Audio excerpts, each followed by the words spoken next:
Manana Nomás listeners and family, I'm thrilled to have you guys back. If you are listening on the podcast today, today is a treat.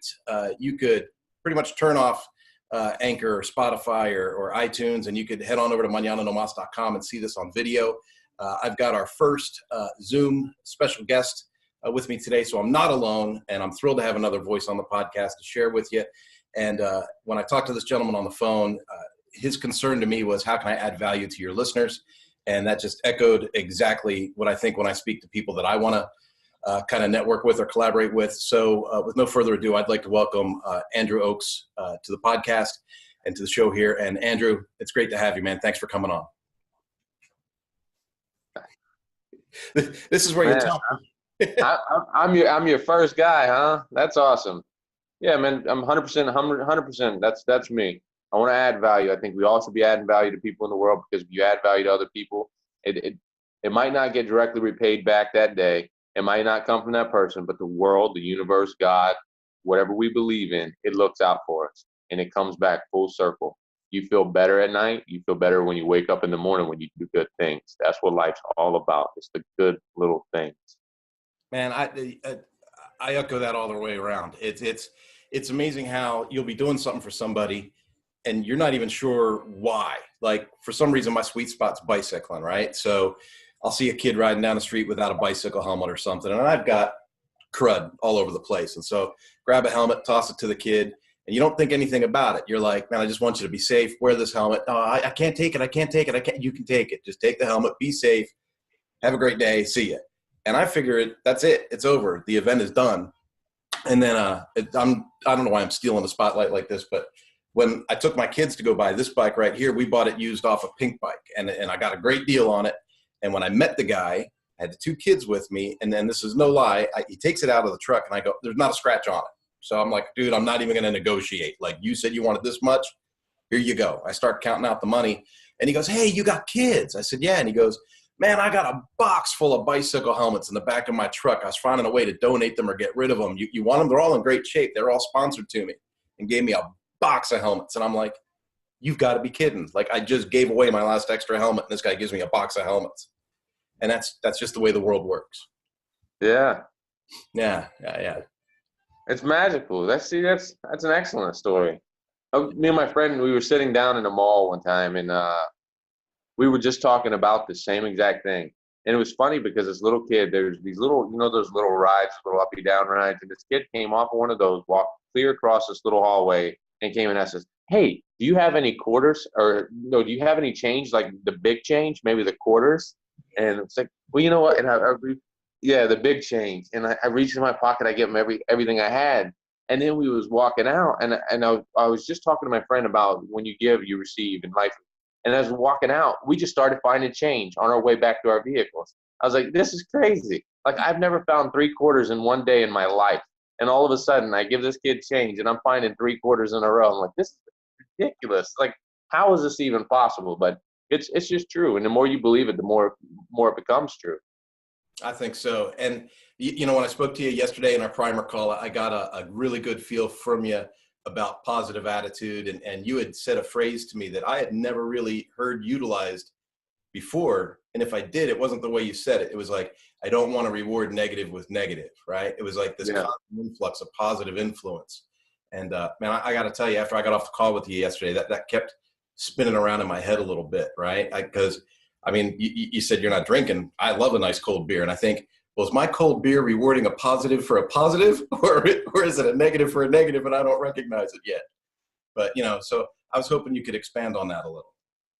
Well, it's pretty simple. To me, like, my first 27 years, before ending up in self-development, like I told you on the phone yesterday, my life changed because my wife had just left me 7 months into a marriage.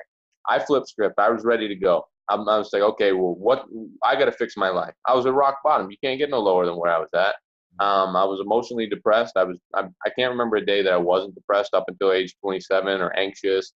And then I just started looking at myself when my wife left, and I was thinking, what's going on? I needed an answer, right? Guys just need answers. We always need answers. Oh, why? And it can't be me, right? So it has to be something else. So I was like, oh, maybe it's our drinking.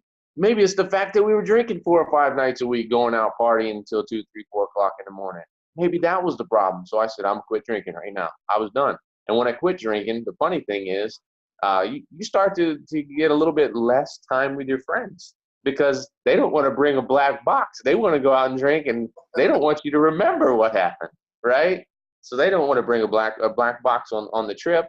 And so I started having more and more time to myself, and I'm like thinking, man, I'm so scared to be isolated. I'm not talking to anybody. Then I realized, like, why are you scared to be isolated? What's wrong with your own opinions? What's wrong with your own thoughts? You've been trying to escape your own thoughts for a long time. In fact, you haven't been trying to be yourself for a long time. Why are you doing this? You're not comfortable with who you are. Maybe that's the reason why you kept drinking that way. And I started looking at it, and I was like, oh, what's this comfort thing? Like, I'm trying to be happy and comfortable, and I'm chasing it. I'm trying to catch it in my life, and I couldn't catch it. So as soon as I realized that, I said, you know what? Every time I ever felt sad, I was realizing that I was going to smoke a cigarette. I'm like, I'm rewarding a bad thought. I'm rewarding a bad feeling. If the guy makes me mad in traffic, I'm going to get so angry that I'm going to smoke a cigarette. Or I'm going to drink a Monster energy drink. I was drinking 2 of them or 3 of them a day. Sometimes I wouldn't even drink water for a whole week. And I just started, as soon as I realized that I was rewarding these bad thoughts or bad feelings, and I just started quitting them all. I quit smoking. I was a 2-pack-a-day smoker. I quit drinking caffeine. I quit smoking cigarettes, drinking, playing video games, chewing my nails. I know I said them a couple times, but I lost 76 pounds over the next year. It was just this real big enlightenment time for me, just realizing that I shouldn't reward a bad feeling because it's going to continue to happen. So instead of rewarding a bad feeling, every time I felt anxious or sad or mad, what I would do is I would go do a whole bunch of jumping jacks or a whole bunch of sit-ups. And then all of a sudden I started exercising. And then like, oh, wow, this is really helping me out. Life totally changed just because I said I was no longer going to reward these bad behaviors in myself anymore. And I got to know who I was instead of pretending to be who everybody else wanted me to be. I was always trying to be like this tough guy, and I didn't want to show empathy or sympathy for things. But I realized it's okay now. It's okay to feel sorry for that homeless guy and take care of him. It's okay to feel sorry for somebody and to do things to change their life. It's okay to feel these ways. This doesn't make you weak because you feel somebody else's pain. You know, it's probably one of the strongest things that I have that's inside of me that I sometimes wish I didn't have, because the pain, you know, you feel the pain of other people, but it's okay. So I embraced it, and then I started helping, like on a full scale. That's pretty incredible, man. And have patience with me, because you say a lot of things and then I get do. curious, right? So you talk about losing 76 pounds. You know, I just went through 2 years ago, I dropped 60, but mine was very intentional for weight loss, not because I quit something else, right? So as you were losing weight, did you start to realize, like, oh, holy crap, I'm onto something here? And then did you reach out to another group, like a fitness camp or a gym or a meetup group, or do you just do all the stuff on your own? I did everything on my own. Everything for the first year was on my own, without help of anybody, without outside information. In fact, it was funny because nobody believed that I was going to do the things that I did in the beginning, but inside of my heart, I had no choice. When you're on rock bottom, you just got to fight. You know, Zig Ziglar says that a rut, right? So if we get stuck in a rut, right? The idea, he said, a rut is nothing more than a grave with both ends kicked out. I felt like I was in a grave, man. I had to get out. I had to get out. So I kept fighting, and I told my dad I was going to join a gym, and you know what my dad said? He said, "Oh, I don't think you should waste your money." I said, man, I love the vote of confidence, man. But I was 27 years old. I never worked out the day before in my life. So. Wow. But I was smart. I set up 3 gyms. I set one up at my dad's house. I set one up at work, and I set one up at my brother's house. And I talked to everybody into working out with me in the beginning. Everybody fell off maybe 6 weeks, a month in, and I just kept going. And then I knew that my body was struggling so much with all the chemicals and stuff that I put in it. I think I was going through some kind of weird detoxes from just quitting all those stimulants. And I was having cold sweats and things. I said, all right, I'm going to go 90 days, nothing but vegetables, clean my system out. And that's where all the weight loss was. Like the first month I lost like 26 pounds. The next month I lost like 25 pounds. It was crazy fast. Yeah, yeah. And then I'm assuming you've been able to maintain, right? So you lost the weight and then So I gained back about 45 of it. So that's what sucked is life hands you something. I hope your viewers can hear this. Life hands you things. I don't care where you at, how strong you think you are. It's going to hand you something, and then you're going to have to get back to your roots. So you're going to have to get back what makes you happy or makes you whole. I broke my neck, and unfortunately, I was laying in bed for 5 months, and they went in and cut my throat, and they moved everything around, and then they replaced a disc in my neck. So now I have two plates and a ball bearing in there, and I'm not a huge fan of it, but it hurt pretty bad.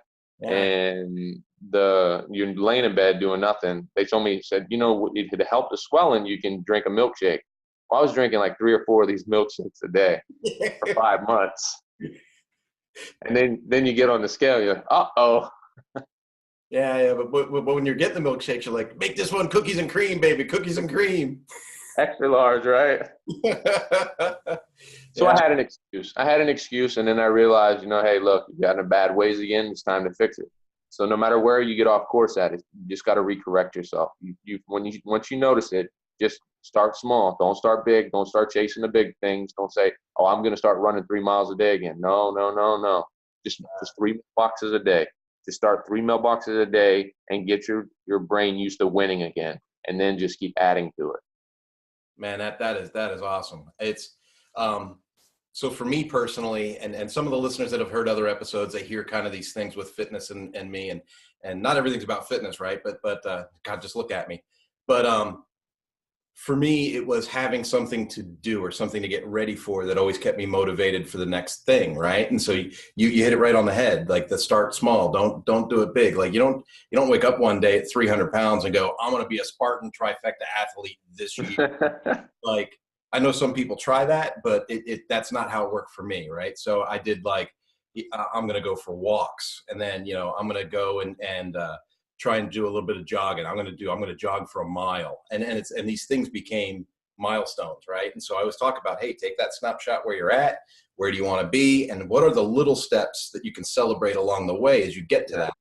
But then now I'm in a position where I'm going to ride this thing for 105 miles next month in the San Diego Century.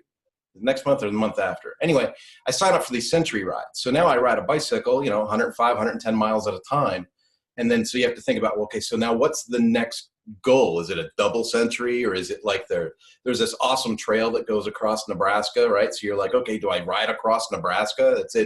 And people that hear me say these things, they go, that sounds nuts. Why would you want to strap yourself to a bicycle and pedal across a state? But it's like, it's because it's in your head. It's like, I've attained these goals, and now how do I get better? How do I get to the next goal or the next thing?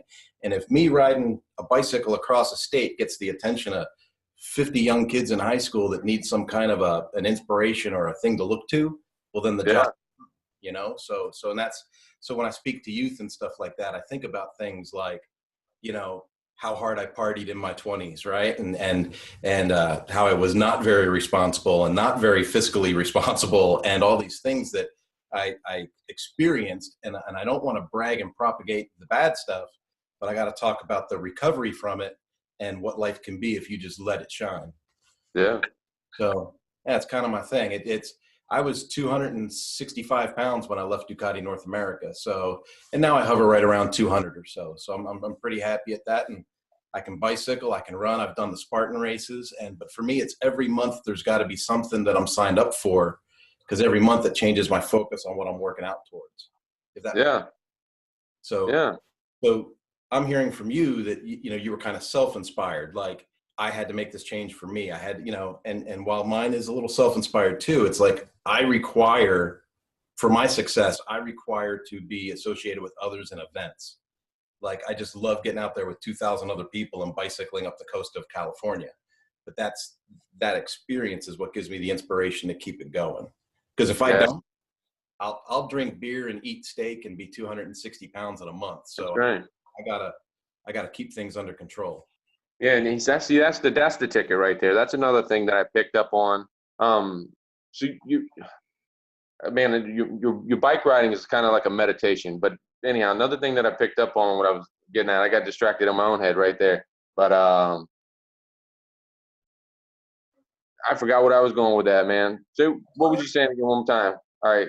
You were saying that you had to have something to look forward to. Oh yeah, you would drink beer.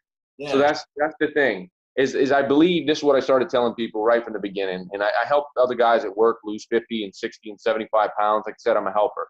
When I learned finances, that's what I started doing, helping finance. When I learned how to lose weight, I started teaching how people lose weight because it's very simple principles. And the idea is I believe that everybody has a fight inside of them that they have to exercise. If you look at Viktor Frankl's Search for Meaning, I think it's a little bit deeper than that.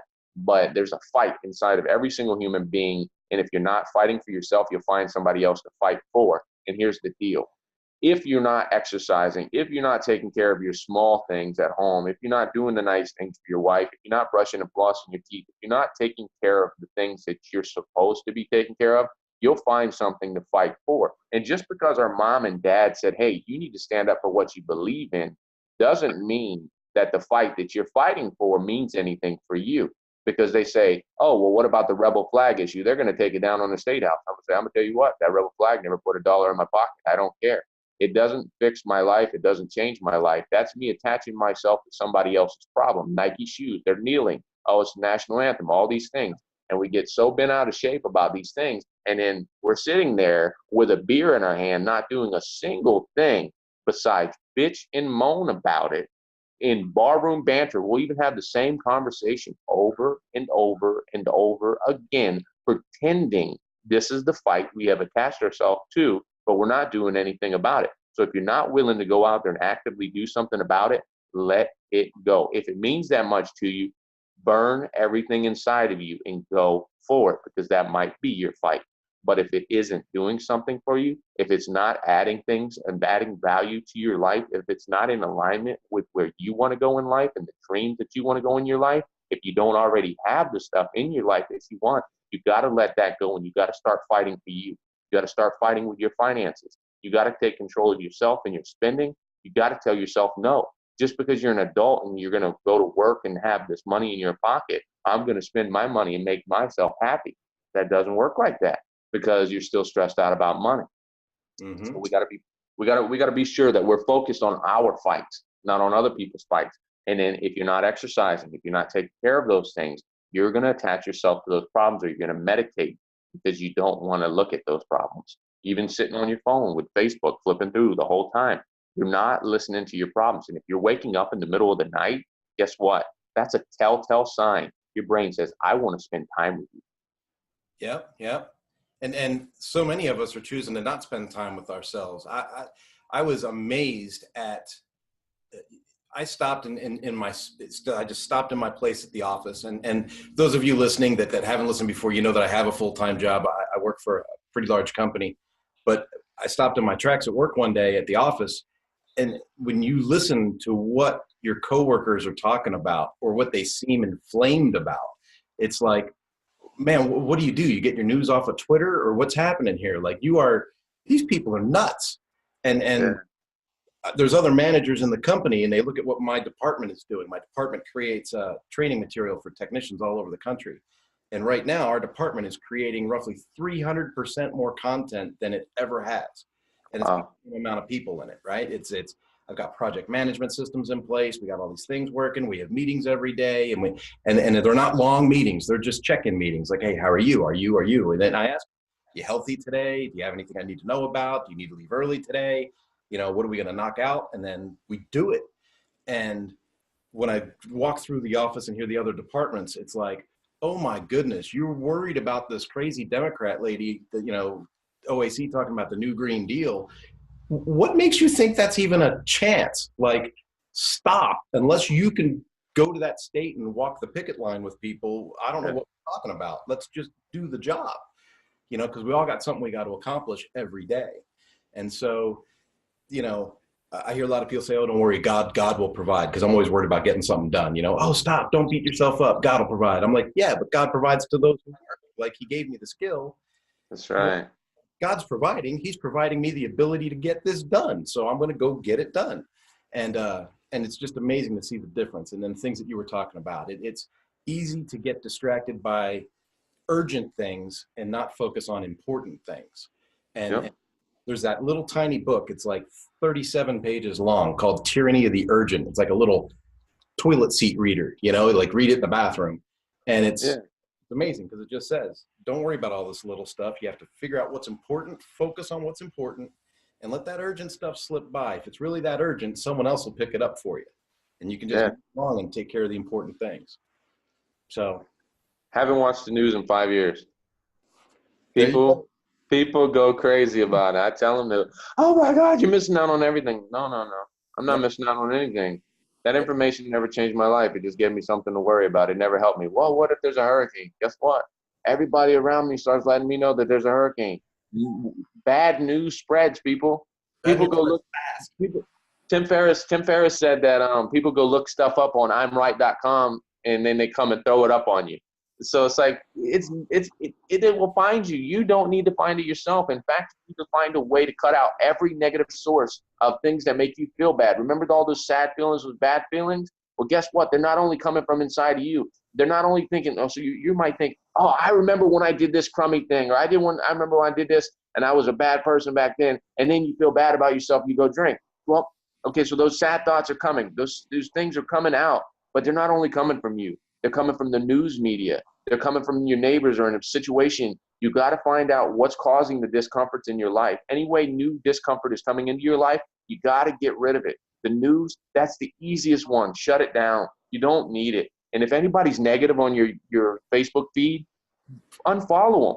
I used to never get on Facebook because I was thinking, oh, these people are so negative. It's always so negative. So my first 2 years in this developing myself, I just got rid of Facebook. I never got on. And then I said, you know what? Somebody said that you are the 5 people that you surround yourself with. I said, oh my God, Facebook allows you to have 5,000 friends. What if I make all of those people the most inspirational, most motivational, most happy, positive people on the planet? What can that do for me? So that's what I did. 4,950 friends, and they're all speakers, authors, coaches, motivators, value adders. And guess what? Facebook is the most positive place in the world. If I start scrolling for 5 minutes, I feel guilty because I've seen so many positive things. I get my ass up and I get out there and start doing some positive things too. It's pretty good stuff. Perfect segue, Andrew. Perfect. I want to talk about the positive things you're doing. So part of the reason of the call is, I propagate myself on the podcast and stuff. Like I'm going to go talk at this high school, or I'm doing something at a church or whatever. But you're doing stuff too. And I want to make sure that we touch on the stuff that you're doing. You've got a couple businesses, you've got a nonprofit. I mean, this is your chance, man. I want to hear what you're doing and how it's affecting people. All right. So the first business is a coaching business. And that one's an accident. That one's a complete accident. Like I said, from the very beginning of getting better, I knew that I wanted to help people. And I've always been giving, but I was giving money or things that I couldn't do sustainably. And then when I started getting more information, I started giving the information. But then I was helping people with finances because I read that book, Dave Ramsey, The Total Money Makeover. Me and my wife was $108,000 in debt. I was stressed out. I couldn't read. Now, remind you, I grew up, I was struggling to read my whole life. I never really read any books. I would watch movies to get through school. And my grandmother, she helped me out tremendously. But I was always kind of a bad reader, ADHD, and they punished me and made me read out loud in front of kids. So I had this bad relationship with it. But I knew that I still had a discomfort in my life. I knew that I still had a struggle in my life. So I forced myself to read this book. It took me over 3 months. And this is reading, like when I'm dedicated to something, I'm 100%. And it took me 5 to 8 hours a day for over 3 months to read this book. I read the book and it changed my life. I paid off $108,000 in debt with my wife, which I saved my marriage, by the way. That's the wife I'm speaking of. I have a beautiful son with her now. So we paid that debt off in 2 years, and I knew that book can do something for me. I got hungry, and I just started reading more books. And I was like, oh, I can listen to audios. I can listen to them 2, 3, 4, 5 times while I'm riding around. Zig Ziglar says, hey, don't look at your car as a Honda Civic. Look at it as Honda University. Ride around, get the information in. It is good stuff. Do everything that can add value to you on a constant basis. Well, that coaching thing, I was helping people with finances after reading that book, Dave Ramsey, The Total Money Makeover. And a lot of people would get on board, and then they would fall off. And then one of the guys at work that was that I helped, and I spent time with him and his wife and sat down and taught him how to budget and do all these things. And he started talking bad on my name, and it was going around work. And he was like, "Oh, that S word that Andrew's selling doesn't work." And first off, I'm not selling anything. I was telling him how to walk through Dave Ramsey's plan, and I would coach him to do all those things. And he said that he almost got his water turned off because Andrew told him to cut up his credit card, so he wasn't able to pay his water bill. And I did tell him to cut up his credit cards because he didn't have control over his own budget. He made a promise to himself, and he kept breaking it. He was like, "Oh, well, I didn't have money in my pocket that day, and I didn't have time to get gas." And he just kept doing these things. So I said, if you can't control it, you got to get rid of it, right? So I differ slightly with Dave Ramsey. Dave Ramsey says get rid of it no matter what. I say if you can't control it, then you got to cut it up, right? So he cuts it up. But here's the deal. He didn't tell everybody else that when he did his budget, he found room in his budget. I didn't know I had that much money extra at the end of the month, right? And I said, yeah, man, you're going to be able to crush your debt. You're going to be able to do all these things. But here's the deal. He found that extra money. He bought a boat. Oh, my God. Boat. So, see, that boat wasn't part of the plan. But then I got so mad inside. I was a wreck, man, for like 5 days. Like, I was like fighting mad. Like, I mean, I was sweating. Like, when I heard the news, like, my hands were shaking. I'm like, I'm angry, right? Because I just spent so much time for free. $0. $0 is how much I charged all these people to work with them in the beginning. Hundreds of people. And I'm spending my time away from my family and doing all these things. And he said all that about me. And then I started looking at myself in the mirror again. And I said, Andrew, you can't change them. You can change you. So I got online. I Googled, how can I help my friends better? A thing called John Maxwell program. John Maxwell team came up. And I started reading about it. I said, that's a lot of money. I said, Andrew, do you care about your friends? I care about my friends. I can do this. I'll do it. You know what? I'll do it. And then about 2 weeks later, after making the decision to go to John Maxwell, I seen Tony Robbins' seminar on Netflix, I'm Your Guru. And I thought there was no way I could be somebody like that until I seen him. And I said, wow, he has a heart like me. He has a mind like me. I could be that. I could do that. And then I'm starting to work through John Maxwell. I said, you know what? This is the transition. I'm supposed to do this. Back in December, I finally started charging. And now that's the first business. All right. Nice. Business two? The 321 Eco Project, 321 Eco Challenge. We started traveling. Whenever we was getting out of debt, we made rewards for ourselves. I never traveled. I'd only travel once a year within 5 miles from the house. I mean, not 5 miles, 5 hours. So that was just once a year, within 5 hours from the house is where we would travel. And it wasn't really exciting. But then when we started getting out of debt, we started traveling 6 to 9 times a year. Last year we traveled 13 times last year. So and that's on a $65,000 a year income, household income. So and I want to interrupt you for a second because I saw your YouTube video on this. Your tip for traveling was to stop at parks and things like that, right? Yeah. Yeah. I saw that I was like, that's smart. There's tons of travel hacks out there. You find them if you want it. If you have the will to do it, you'll get it. You'll be able to go, and you'll save tons and tons of money. We've stayed at hotels for $26 a night, and nice hotels too, which is crazy because like they were redoing the lobby, but I'm not sleeping in the lobby, so I don't care. And I mean, so it was just really cool. And then so we started traveling, and the more I travel, the more I realize there's a lot bigger problems than just my problems, right? There's already people around me that I can help, but I can help bigger people. I can help more things. The bat population, we went to a couple different caves, and they were saying the bat population was on the decline because of the white nose fungus that it is being prevalent, and it's killing off the bat population, plus the loss of habitat. So that was one thing that stuck with me from my travels. And then I'm looking around my hometown in Charleston, South Carolina. They're annihilating trees. And when I was growing up, a lot of woods were everywhere. And now it's becoming less and less woods. The trees are getting cut down. Plus the litter is just insane. These animals are eating, the litter. Oh, with the bats too. The mosquito blood transfer diseases are on the rise. So it's like, okay, all this Ezekiel and all that stuff. So if we get more bats, that helps us. And so I started this 321 challenge, and it's pick up 3 bags of litter, plant 2 trees. Now you can use fruit trees because why not enjoy it? Or you can have pecans or nut trees, or you can have a beautiful flowering trees, maybe something that brings some birds to your yard, and then you get to sit back and enjoy those things instead of sit in the house and watch news and watch news. Go out there and watch nature, watch your kids, and enjoy your life, and just enjoy breathing. That's a benefit. That's something we forget. That, man, you can just enjoy breathing. And then the last one is put up a bat box. And I'm going to be putting out more information on the 321 Eco Challenge. And you can find us on Facebook and all that. I have your page up, and I was going to share the screen with that if that was cool with you. Yeah, man. All right. So It's brand new. Going to go in here and go ahead and share this. There we go. We can close my conversation with Danny and Paul. Those guys are awesome. But I've got the 321 Eco Challenge here on Facebook. As you can see, I've already liked the page. And I just wanted to get out to the listeners. And, you know, if they're on here and they're so inspired, I encourage you to look this up. Go ahead and give Andrew a like on this project. I used to live up in Northern California, and, man, we just had tons and tons and tons and tons of bats, and it was a really cool thing at night. And as soon as Andrew mentioned the bats in the 321 challenge, I was like, I remember that. I remember that. That was cool. So I wanted to make sure we shared that today. Yeah, man, I appreciate that. And the more information that we can get, and if you do the challenge, even if you only complete one leg of the challenge, feel free to challenge somebody else. Post your work there. You know, some of the things that we got to celebrate our wins. So get on Facebook, celebrate our wins. Let me celebrate it with you, because I surely can use some wins. I love that. I mean, I'm a high fiving guy. I'm a hugging. Let's fist bump it out type of dude. So let's do this, man, and then challenge somebody else. Feel free to just do one part of it or all of it. If you do all of it, that's even better.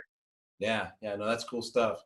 You know, I told Heidi about the bat box last night because, you know, I was telling her that we're going to do this thing today. And she's like, well, we can hang a bat box. And I'm like, I guess we're going to hang a bat box. I guess that's what we're going to do. I got a high five for her. Man, that's awesome. Yeah, it's good stuff. We can all pull apart. What else is going on? What's anything going on that you got any talking engagements coming up, or any leadership stuff? Or no, I sure don't, man. I still do the coaching. I still do a lot of free coaching. I still take care of people, because a lot of the coaching that I do, unfortunately, is with money. So I don't want to charge people to try to fix their finances.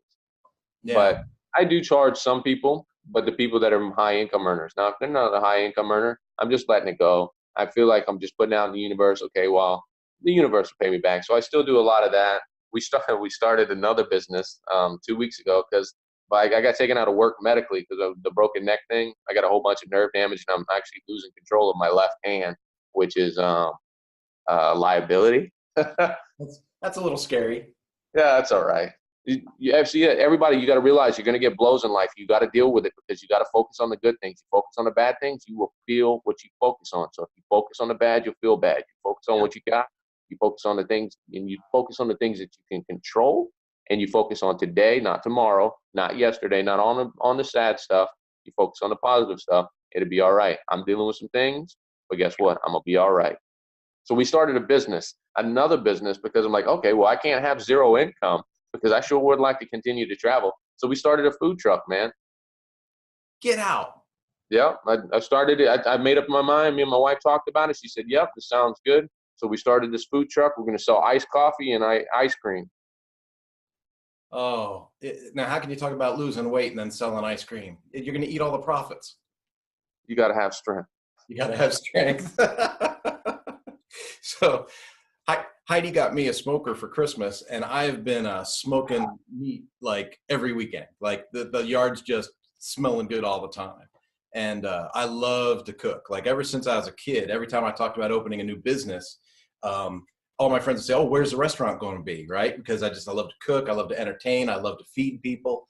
And, you know, one of the things that Heidi and I tried to do years ago was we tried to buy this big ranch, and we pictured it like a bed and breakfast and like a youth camp. And then, you know, cook, and she could do all the stuff. And maybe that's a thing that we recycle down the road, right? Because we're both real passionate about that. But, man, I can't tell you how many times I've thought, you know, that would be really cool. Because I don't like the idea of having a restaurant. Because if you have a restaurant, you have a menu, and then you cook the same thing all the time, right? Because and they go, oh, well, the brisket's really good. Well, I'm tired of making brisket. I want to make street tacos, right? So, but if I had a food truck, I could change things up and go different places. Yes. Yeah, So yeah, that would be it's cool. crazy. I have chef tattooed on my left leg. I find a lot of us givers are cookers. We like to cook and entertain people. And then the cooking, the meat, the smoking the meat, man, that was my passion too. I think we're related here.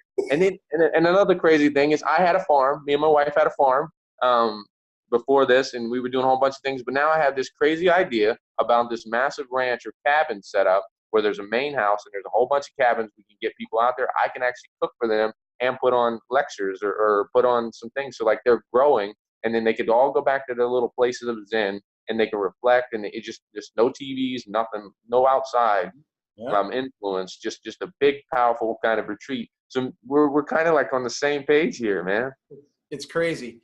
Our idea was we would have the bed and breakfast for 9 months out of the year, and that would generate enough income that we could close it down for 3 months a year and let at-risk youth come and use it at no charge.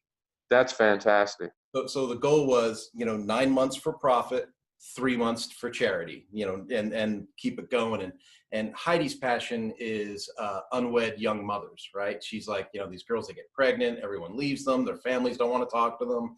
Obviously their boyfriends have disappeared, and they just feel alone, right? And so she wants to, give them a little bit of love and a little bit of encouragement and get them together. So, like I say, down the road, when we're both older and we're kind of set and our kids are out and doing their thing, I have a feeling this is all going to get recycled. We're going to end up doing something along those lines, because it's just there's too much going on. I mean, the John Maxwell stuff, the experience with the talking, the leadership, the way that you want to add value to people and give them some kind of love. You got to figure out, well, how am I going to do this? Like, what's going to be the vehicle that's going to let this happen? And so, talking on these things is great. Having a podcast and letting people see what your heart is, and knowing that, tell me, I want to help, get me somewhere where I can help some people. But sooner or later, I think both of us are going to be in a position where that world's going to come and provide what we need to give us a vehicle to get that out. And then if we can create other people that do what we do, that's the win, right? That way, when it's time for me to pass on, hopefully I've got 10 other people behind me that are willing to pick up the standard and run forward. Yeah, man, you inspire me. Y'all gotta. So we had the same plan, but I must admit mine was more selfish. I said we can run this thing for like 8 or 9 months, and then we could travel the world the other 3 months. And there you go. now you're challenging me though, so that's awesome. So that charity idea, so adding it back in. See, this conversation is beautiful, man. So I don't think that you know this. I used to race motorcycles, road race motorcycles, where you drive around, you drag your knee around the corners. Yeah. And I thought I was good at it, but I wasn't that good. Like, I could qualify for a national, but the only time you saw me on TV is if somebody else was passing me, right? Because I was good, but I wasn't that good. So as I got older and older and older, I realized I was less and less competitive. So I started to teach people how to race. And then I ended up starting a thing in New Mexico called Free Track Day.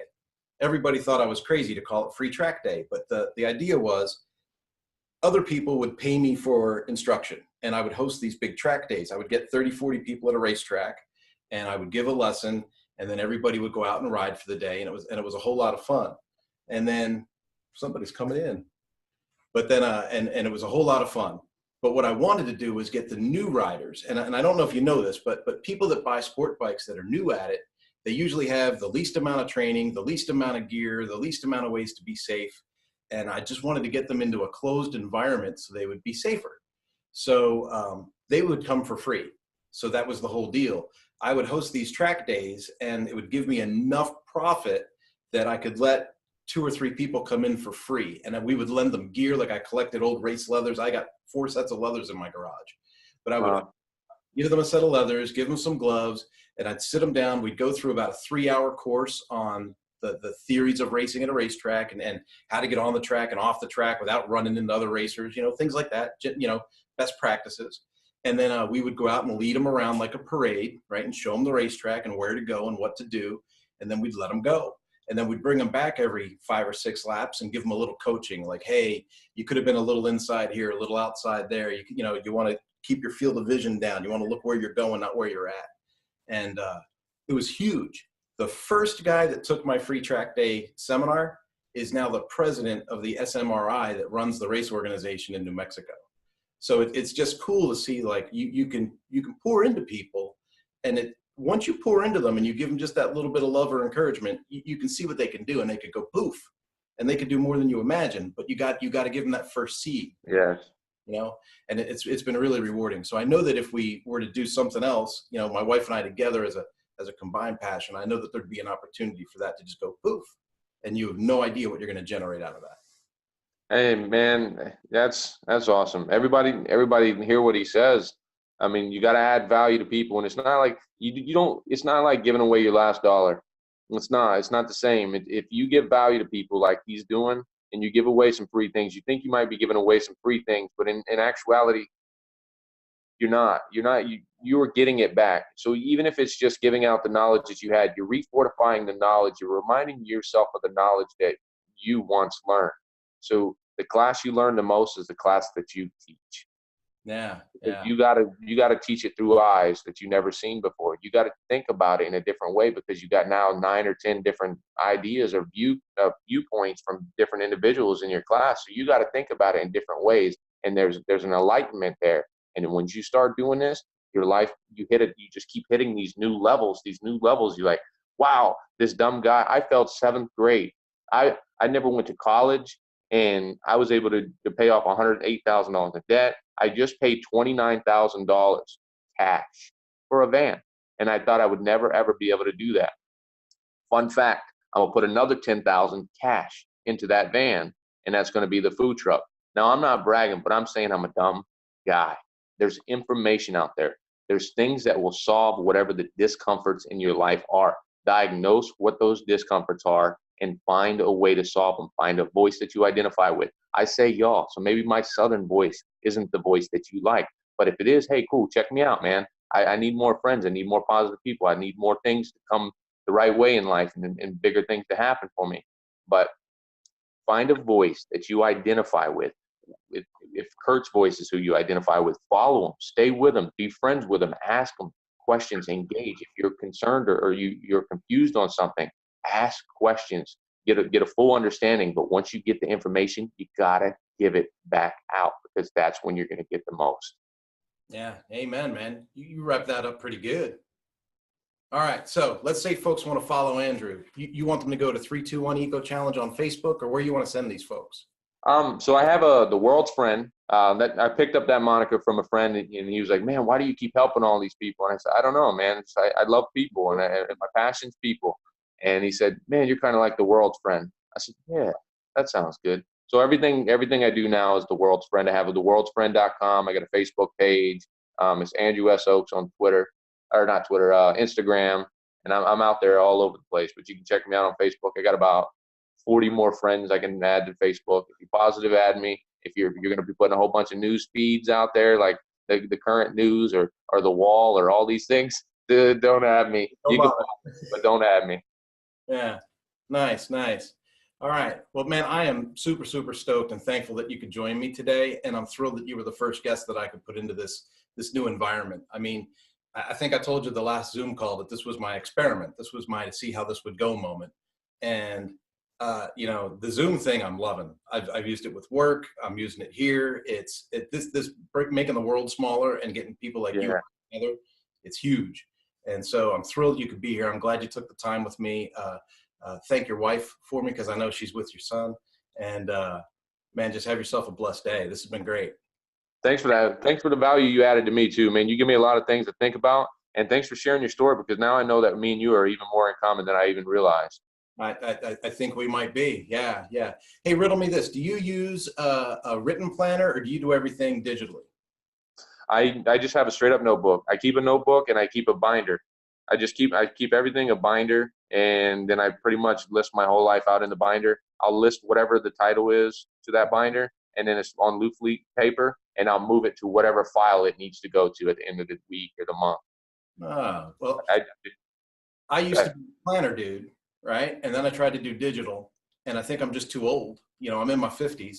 So I doubled down and I got the John Maxwell planner this year. Okay. But I got an extra one, and I'm willing to send it to you if you'll use it. Yeah, let's do it. I'll try it out. All right. See that? My first guest and my first giveaway. How about that? I'll try it. Andrew, have a good one. Thank you so much. And I'll get you some links when this is ready, and we'll get it published. It'll be on my website. It'll be on Anchor. It'll be on Spotify, iTunes, and wherever you decide to put it as well. Sounds great. I appreciate it, brother. All right, brother. Have a great day. Bye-bye. Take care, man. Peace.